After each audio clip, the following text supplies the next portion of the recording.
Buenos días. Es un placer para mí compartir con vosotros esta mañana unos minutos. Me retrotrae a mis tiempos más juveniles. Yo soy neurólogo, como nos han dicho, y me han invitado a que os hable de algunas cosas de la neurología. ¿Qué es la neurología? La neurología es una parte de la medicina, como diría un ortodoxo, que se dedica a las enfermedades del cerebro, de la médula espinal y de los nervios periféricos. Y eso es verdad, pero es absolutamente impreciso, porque en el cerebro están la creatividad, el sentido ético de la vida, el lenguaje, es decir, aquello que Damasio dice que son los elementos que nos configuran como diferentes en el proceso evolutivo de la vida. Entonces, quienes se dediquen a la neurología tienen que saber que van a actuar sobre el órgano supremo, indiscutiblemente supremo, y que los neurólogos en el aspecto patológico son los sumos pontífices. El cerebro no es un amasijo solo de neuronas y de cables, no es solo un conglomerado o un cóctel de enzimas y de moléculas. Es esa maquinaria perfecta por la que somos: creatividad, sentido ético, lenguaje. Y cuando enferma ese órgano, también nos dice lo vulnerables que somos y también nos hace pensar en que no somos los que creíamos que éramos. Piensen un poco en el cerebro. El cerebro es el 2% del peso corporal, pesa menos de 1,5 kilos, pero consume el 20% de la energía total del organismo. ¿Qué quiere decir eso? Quiere decir una cosa sola, que el cerebro requiere una nutrición, una energía permanente en situación estable y muy amplia. El cerebro es un órgano en expansión permanente, como el universo. Esta conversación nos va a llenar huecos que no conocíamos. Ver a las personas que veo en el primer estrado me llenan una parte del lóbulo occipital que no tenía hace 2 minutos. Y en ustedes, mis palabras, les llenarán una parte de su lóbulo límbico, que es el lóbulo emocional, espero. Le llenarán una parte también de las áreas del lenguaje o del entendimiento, que son los lóbulos temporales. Pero ¿cómo se organiza un servicio neurológico? ¿Cómo se establece y se estructura la asistencia? Lo primero, se lo voy a decir en 3 ámbitos. El primero, asistencial, el más importante. El segundo, investigación y docencia. Y el tercero, hay que tener un pensamiento con respecto al ejercicio de la medicina. La asistencia es el factor clave. El primero, somos médicos para atender pacientes.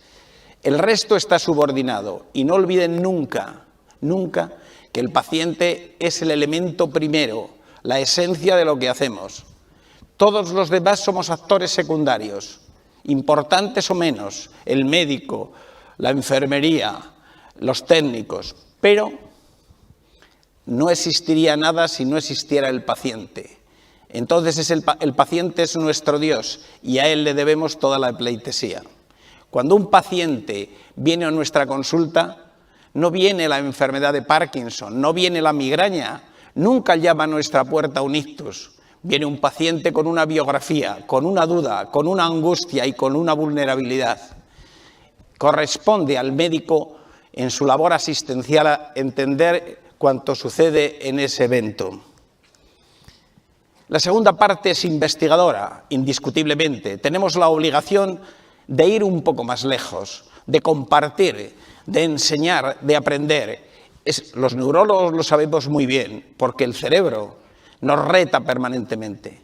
Y nos reta porque tenemos, piensen, 85, 90 millones de neuronas que están conectadas entre sí entre 15 y 40.000 veces y que están, porque somos electricistas, están en redes continuas trabajando y modificando las sinapsis, lo que hace que prácticamente el cerebro sea un órgano infinito o lo más parecido al infinito. Y hay que crear un elemento de gestión, de comunión y de unión. Hay que organizar. Nuestros servicios somos unos 60, entre neurólogos, neurofisiólogos, técnicos, neuroradiólogos, psiquiatras, psicólogos. Entonces hay que organizarlo porque hay sesiones clínicas, hay equipos o unidades de investigación, hay guardias, hay plantas, hay pacientes que acuden por situaciones extremas.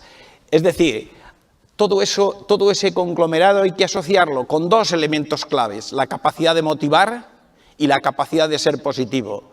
Porque de todas las virtudes que puede tener paciente o médico, lo más importante es ser positivo. No me marcharía de aquí sin darle algunas notificaciones claves o que yo considero claves para el ejercicio de la medicina y de la neurología. En primer lugar, es la pasión.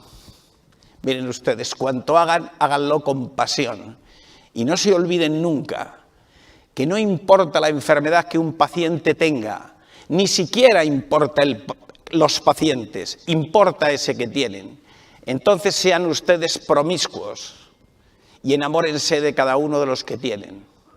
Cuando un paciente entra a una consulta, uno se olvida de que tiene mesa, de que tiene separación, uno se enamora, pero con la capacidad para que cuando se marche ese, uno se enamore del siguiente y así sucesivamente. Se les harán los días muy cortos y las experiencias muy largas. La segunda parte es la empatía. Empatía es ponerse en el lugar del otro. Y no hay cosa más atractiva y más bella que cuando un paciente llega a la consulta y se desnuda y les ofrece todos los recovecos que tiene, sus dudas, sus miserias, sus angustias. Si ustedes son capaces de curar eso, han curado la mitad del paciente. Después viene la enfermedad, que también tiene sus partes y sus logros, pero el paciente es lo que cuenta. Ser buen técnico es conocer la materia. Ser buen profesional es tener la capacidad de aplicarla. Y hay un elemento más que no quiero olvidar aquí. La técnica es extraordinaria, la ciencia imprescindible, pero fundamental, esencial es el comportamiento humano que el paciente ejerce ante el enfermo. Porque la consulta es un acto de amor. Nunca se olviden, si un día son médicos, neurólogos o cualquier otro tipo de especialidad dentro de la medicina, que el principio, nuestro Dios, el primum movens, el elemento clave de todo cuanto hacemos es el paciente. Espero que sean buenos profesionales en cualquier faceta. Muchas gracias.